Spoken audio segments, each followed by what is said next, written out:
di Kabupaten Toli-Toli, Pak Sek, sejauh mana tingkat literasi digital masyarakat di daerah ini, khususnya bagi pelaku usaha, ya bisa digambarkan, Pak Sek? Iya, baik.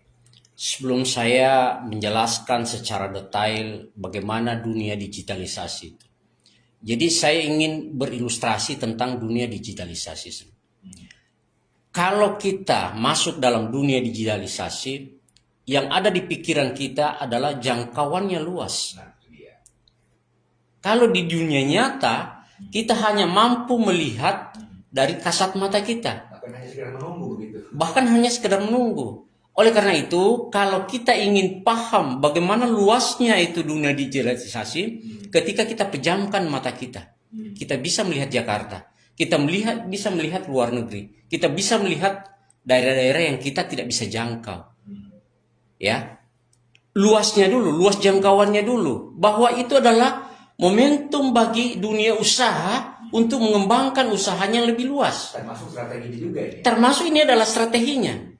Kan selama ini kita berpikir dunia nyata ya, bahwa ketika kita ingin menjual sesuatu di dunia nyata, jangan-jangan tidak ada pembelinya, jangan-jangan tidak ada yang lihat, jangan-jangan tidak ada yang dengar, tidak ada yang lewat, lokasinya tidak ini, tidak strategis. Kalau dalam dunia digitalisasi hari ini, tersembunyi pun dalam kamar kecil pun kita bisa kelihatan.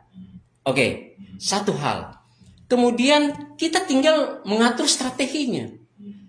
Apa jenisnya, bagaimana metodenya, dan seperti apa strategi-strategi pengembangannya. Nah, ini yang banyak belum dipahami oleh pelaku usaha. Itu dia yang hari ini lagi terkecoh.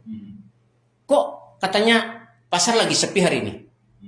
Kok jualan saya lagi ini?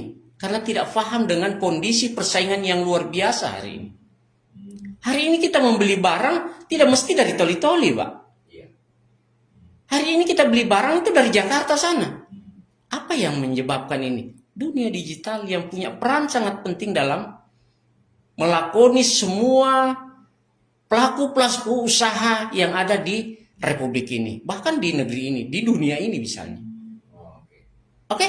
Baik. Iya. Saya ke Bang Jeffrey menjawab apa yang ditanyakan oleh Pak Rusli yang ada di Kota Palu. Nah, sejauh ini dari Dinas Kominfo Kabupaten Toli-Toli, apakah juga sudah melakukan sekaligus merangkul usaha-usaha yang ada guna memberikan sedikit pemahaman tentang pentingnya ekonomi literasi digital, Pak? Silakan.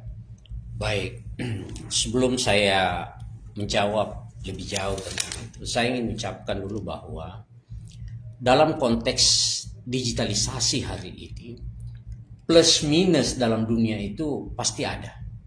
Resiko-resiko yang ditimbulkan pasti ada. Seperti yang disampaikan oleh rekan kita dari Bull tadi, 4 pilar ini harus mampu melekat dalam pelaku dunia usaha hari ini. Apa itu? Etikanya, budayanya, ya kan? Kemudian keamanannya. Yang terpenting dalam memaknai sebuah bisnis, sebuah pelaku-pelaku usaha ini adalah keterampilan kita menguasai dunia digital ini sendiri. Seperti apa?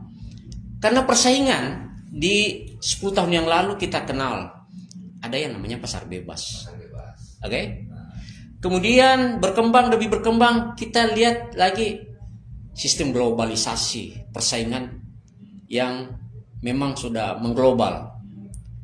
Hari ini kita diperhadapkan pada dunia digitalisasi yang semua orang melihat kita tanpa kita lihat. Apa kemudian yang kita harus lahirkan di sini adalah keterampilan kita tanpa dilihat oleh orang lain, kita mampu menguasai dunia usaha yang kita gandrungi hari ini. Yang Pak Sek ingin sampaikan bahwa dengan mengolah dengan baik budaya literasi digital itu dengan baik, khususnya dengan Pak Digital itu, setidaknya ini adalah upaya untuk meningkatkannya ekonomi literasi para sudah pasti.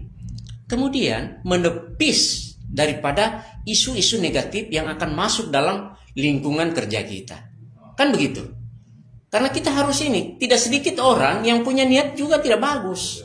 Dalam persaingan negatifnya lah, dalam upaya-upaya menjatuhkan lawan, dalam hal-hal lain yang bisa merusak sistem ini menjadi satu. Karena digital ini kita bersama sebenarnya ia adalah netral. Iya. Tergantung dari usernya. Usernya. Dari pemainnya. Iya. Nah, tergantung dari pelakunya. Pelakunya. Nah, saya berpindah ke Pak Dedi, mungkin bisa menambahkan atau Iya. menambahkan apa yang ditanyakan oleh Pak Rusli yang ada di Kota Palu Iya. tadi. Apakah ya Pak Yusni, sebenarnya bagaimana cara Dinas Kominfo dalam hal merangkul para pelaku usaha agar terlibat aktif dalam ekosistem digital begitu, karena kita tahu untuk merangkul sekaligus melakukan pembinaan apalagi meningkatkan perekonomian para pelaku usaha UMKM kan ini tidak hanya pada satu dinas tertentu saja, butuh kerjasama dari semua pihak ya, khususnya dinas-dinas yang ada di OPD pemerintah daerah. Nah, sejauh ini apa cara-cara yang sudah dilakukan untuk keterlibatan dalam ekosistem digital bagi para pelaku usaha? Mungkin ada yang pernah dilakukan begitu, silakan. Baik. Dari dinas kami selalu melakukan edukasi dalam setiap saat. Ada bidang IKP di sana. Selalu men-share setiap pemberitaan-pemberitaan yang sifatnya positif dan berusaha menangkal semua pemberitaan-pemberitaan yang negatif. Ada pembinaan di dalamnya. Bukan saja dari dunia usaha, akan tetapi seluruh elemen yang kaitan dengan peningkatan perekonomian misalnya, aktivitas pemerintah daerah misalnya, selalu kita share di sana. Cuman saja perlu kita sadari bahwa khususnya ya di Kabupaten Toli-Toli masih ada jaringan-jaringan yang belum maksimal di semua daerah. Jadi kalau kita bicara Republik ini, daerah kita sendiri juga masih ada. Masih ada daerah kita yang kena blank spot, Pak. Jadi itu juga yang kendala kita. Jadi oleh karena itu kita berusaha, kita Dinas Kominfo ini selalu melahirkan upaya-upaya maksimal pembenahan itu ke arah yang lebih baik. Dalam dunia usaha hari ini, kita berusaha melahirkan sebuah kontribusi yang maksimal kepada mereka. Kita berusaha melakukan edukasi yang positif. Kita memfasilitasi dalam hal infrastruktur digitalisasi hari ini. Cuman saja ada keterbatasan kita. Dari sisi pendanaan misalnya, dari sisi tenaga teknis misalnya. Tapi alhamdulillah Kominfo hari ini setiap problematika yang ada selalu bergerak, melangkah secara terus-menerus untuk membenahi semua itu. Ya. Bidang Aptika misalnya di sana. Saya jempol pada teman-teman saya di Aptika sana. Bahwa kemudian selalu lahir strategi-strategi untuk pembenahan. Pemantauan ini juga melakukan yang namanya aplikasi, Pak.